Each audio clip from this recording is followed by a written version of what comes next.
ఇర్మియా 17:21.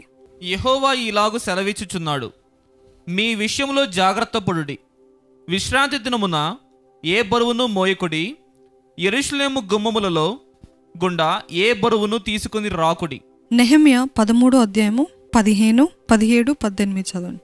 అంతటా యూదుల ప్రధానులను నేనెదురాడి, విశ్రాంతి దినమును నిర్లక్ష్యపెట్టి మీరెందుకు ఈ దుష్కార్యమును చేయుదురు? మీ పితరులను ఇట్లు చేసి దేవుని యొద్ద నుండి మన మీదికిని ఈ పట్టణస్థుల మీదికిని కీడు రప్పింపలేదా? అయితే మీరు విశ్రాంతి దినమును నిర్లక్ష్యపెట్టి ఇశ్రాయేళ్ల మీదకి కోపము మరి అధికముగా రప్పించుచున్నారని చెప్పి తిని. విశ్రాంతి దినము ఆచరించకపోవటం అంటే ఇది ఆచరణగా కాదు, కానీ అంటే దేవుడిచ్చిన రెస్ట్ డే. దేవుడే అంటాడు కదా, 6 దినాలు ప్రయాసపడండి, 6 దినాలు మీరు మీ జీవితం కోసం, మీ కుటుంబం కోసం మీరు ఏది చేయాలనుకుంటున్నారో అది చేయండి. దేవుడే రెస్ట్ తీసుకున్నాడు, దేవుడే విశ్రాంతి దినాన్ని తీసుకున్నాడు కదా. అదే రీతిగా ఈరోజు చాలామంది ఆశీర్వాదం ఎందుకు పొందుకోవట్లేదు, ఎందుకు వాళ్ళ జీవితంలో ఇంకా ఆ ఎండిపోయిన పరిస్థితి, ఎండిపోయిన జీవితం అంటే విశ్రాంతి దినాన్ని లెక్క చేయట్లేదు, లక్ష్య పెట్టట్లేదు. you're not giving respect for the day that God has ordained holy. అది పరిశుద్ధ దినం అని దేవుడే చెప్పినప్పుడు who are we to break the command కదండి? ఎవరు మనము ఆ ఆజ్ఞని తిరస్కరించడానికి? చూసినట్లయితే 10 ఆజ్ఞల్లో ఒక ఆజ్ఞ, 4వ ఆజ్ఞ ఏంటిది అది? నా విశ్రాంతి దినంను పాటించండి, నా విశ్రాంతి దినాన్ని నిర్లక్ష్య పెట్టద్దు, అది పరిశుద్ధం అని మీరు భావించండి, అది పరిశుద్ధ దినం అని మీరు భావించండి.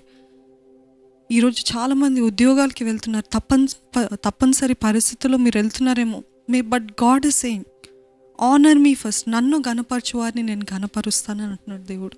విశ్రాంతి దినము పరిశుద్ధ దినము. విశ్రాంతి దినమున ఆచరించాలంటే ఏదో ఆచరణగా కాకుండా నిజంగా ప్రేమతో, దేవా ఈ 6 రోజులు నాకు కష్టపడటానికి నాకు ఇచ్చిన ఆరోగ్యం బట్టి, కుటుంబం బట్టి నీకు వందనాలయ్యా. ఈ దినం నీదయ్యా, సంపూర్ణంగా నీ చేతిలోకి సమర్పించుకుంటున్నానయ్యా. సంపూర్ణంగా తండ్రి నేను ఆరాధిస్తానయ్యా. సంపూర్ణంగా నీ వాక్కు కోసం ఎదురు చూస్తానయ్యా. సంపూర్ణంగా మీరు అప్పచెప్పుకుంటేనే కదా దేవుని ఆశీర్వాదం మనం చూసేది. గమనించండి, లూకాసు వార్త 4:16 ఏముంటుందంటే, యేసు ప్రభువే ఆచరించాడు. ఏంటిది? పరిశుద్ధ దినం. యేసు ప్రభువే ఆచరించాడంటే మనం ఎవరము? చదువుతారండి లూకాసు వార్త 4:16. తర్వాత ఆయన తాను పెరిగిన నజరేతునకు వచ్చెను. తన వాడుక చొప్పున విశ్రాంతి దినమందు సమాజ మందిరంలోకి వెళ్ళి చదువుటకే నిలుచుండెను. గమనించారండి? వాడుక చొప్పున అంటే అలవాటు చొప్పున అంటే ఏ దినం కూడా దేవుడు యేసు ప్రభు ఈ లోకంలో ఉన్నప్పుడు విశ్రాంతి దినము లేకపోతే నేనే దేవుడిని నేనెందుకు పాటించాలి అని ఎప్పుడు చెప్పలేదు. హీ నెవర్ క్యాన్సిల్డ్, ఎప్పుడు కూడా రద్దు చేయలేదు విశ్రాంతి దినాన్ని. కానీ అంటాడు, నేను విశ్రాంతి దినం పైన ప్రభువుని, I'm the lord of the Sabbath అంటాడు యేసు ప్రభు ఈ లోకంలో ఉన్నప్పుడు. గమనించండి, యేసు ప్రభువే ఆచరించినప్పుడు ఇంకా మనం ఎవరమండి? మనము మన కుటుంబాలకి ప్రాధాన్యత ఇస్తాం, మన ఉద్యోగాలకి ప్రాధాన్యత ఇస్తాం, అన్నిటికీ ప్రాధాన్యత ఇస్తాం. అసలు విశ్రాంతి దినాన ఎటువంటి వ్యాపారం చేయొద్దని వాక్యం సెలవిస్తుంది. ఎటువంటి డబ్బుల గురించి మాటలు కానీ క్రియలు కానీ ఎటువంటి బిజినెస్ చేయకూడదని దేవుని వాక్యం సెలవిస్తుంది.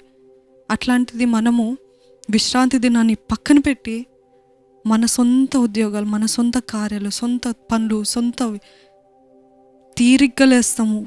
సండే అంటే ఇంకా అన్ని డేస్ మనకి మన ఉద్యోగం కదా, ఆదివారం ఒక్కటి మనకు దొరికింది కదా అనుకుంటూ ఏమనుకుంటారు, ఇట్స్ అ రెస్ట్ డేలే, తీరిగ్గలేసి. ఇంకా ఈ మధ్య ఏమవుతుందంటే లైవ్ ప్రోగ్రామ్స్ చూస్తున్నారు, అది ఎప్పుడు పడితే మనకు ఎప్పుడు కావాలంటే అది చూడొచ్చులే, ఇట్స్ నాట్ నెసెసరీ. అందుకని సండేస్ కూడా చాలామంది చాలా నిర్లక్ష్యంగా సోమరితనంతో పడకల మీదనే ఉంటూ అసలు ఆ ఎంతూజియాజం లేదు, ఎక్సైట్మెంట్ ఉండదు దేవుని ఆరాధించాలని, దేవుని మహిమపరచాలని. తర్వాత ఎప్పుడైనా మనం లేసినప్పుడు చూడొచ్చులే, లైవ్ ప్రోగ్రామే కదా. ముందైనా కనీసం ఈ లాక్డౌన్ ముందైనా మనం ఆలయంకి వెళ్ళాలని కనీసం ఆ భయం ఉండేది, ఆలయంకి వచ్చేవారు. కానీ ఇప్పుడైతే మనం ఎప్పుడు పడితే అప్పుడు చూడొచ్చు అని చాలామంది నిర్లక్ష్య పెడుతూ ఉంటారేమో. జాగ్రత్త, దేవుడు అంటున్నాడు, ఆ విశ్రాంతి దినాన్ని ఆచరించండి. మీ శాపానికి కారణం అది ఉండొచ్చేమో, మీ జీవితంలో మీ కుటుంబంలో లేమికి కారణం అది ఉండొచ్చేమో. విశ్రాంతి దినాన్ని నిర్లక్ష్య పెట్టకండి. God really cares. మీరు అనుకుంటున్నారేమో దేవుడు పట్టించుకోడు, దేవుడికి అన్ని దినాలు పరిశుద్ధమే. కరెక్టే, దేవుడు అన్ని దినాలు పరిశుద్ధంగా చేస్తాడు. కానీ ఒక్కరోజు ఆయనని సంపూర్ణంగా ఆరాధించారా? ఒక్కరోజైనా ఎటువంటి పని లేకుండా పొద్దున్న లేచింది ఆయన సన్నిధిలో కూర్చొని, దేవా నువ్వేం మాట్లాడనయ్యా ఉన్నావయ్యా, దేవా నేను నిన్ను ఆరాధిస్తానయ్యా, దేవా నేను నిన్ను ఘనపరుస్తానయ్యా అని అటువంటి ఉద్దేశంతో, అటువంటి ఎక్సైట్మెంట్తో, ఆనందంతో ఆయనను సేవించడానికి సిద్ధంగా ఉన్నారా? అపోస్తుల కార్యములు 13వ అధ్యాయము 14 నుండి 16 చదవండి. అప్పుడు వారు పెర్గే నుండి బయలుదేరి పిసిదియాలోనున్న అంతియోకియకు వచ్చి విశ్రాంతి దినమందు సమాజ మందిరమునకు వెళ్లి కూర్చుండిరి.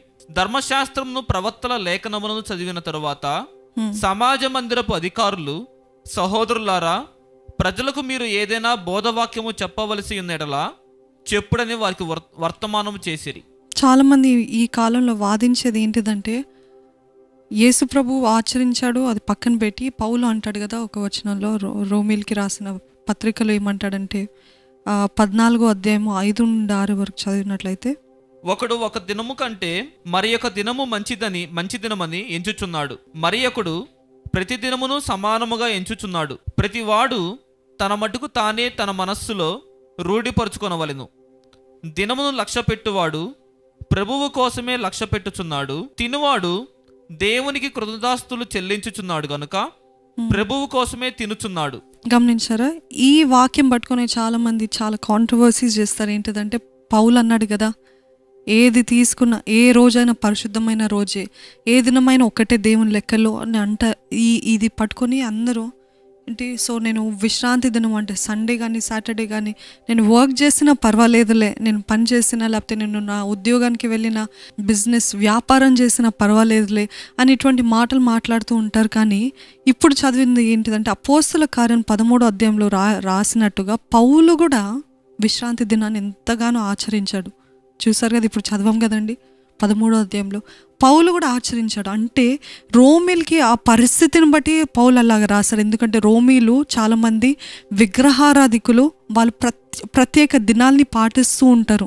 వాళ్ళు ఈ దినము పరిశుద్ధమైన రోజు, ఈ దినము పరిశుద్ధమైన రోజు, ఈ దినము నేను మాంసాహారం తినను, లేకపోతే ఈ రోజు నేను ఇది తాగను, ఇది పుచ్చుకోను అని ఇటువంటి వాదనలు చేసేవారు. అయితే ఆ రోమీలకి రాశాడు పౌలు ఏంటిదంటే, అన్ని దినములు ఒకటే, కరెక్టే, దేవుడు చేసిన అన్ని దినములు కరెక్టే, కానీ పరిశుద్ధమే. కానీ దేవుని కోసం ఒక్క దినము మనం చెల్లించుట ఎంతో ఆశీర్వాదకరం.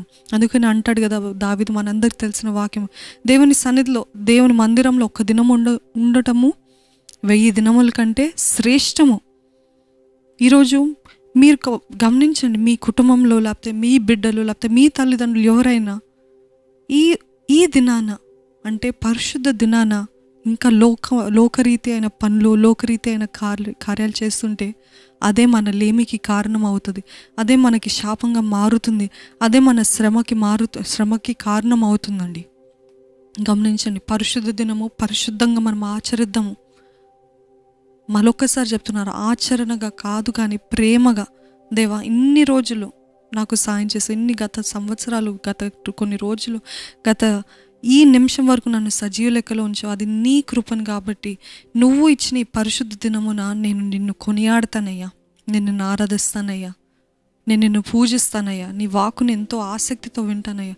ఇంకా నిర్లక్ష్యంగా ఉన్నవారైతే దేవుడు మీకు హెచ్చరిస్తున్నాడు, మీ జీవితంలో ఆశీర్వాదం కావాలంటే దేవుని ఘనపరచండి, దేవుడు తిరిగి ఘనపరుస్తాడు.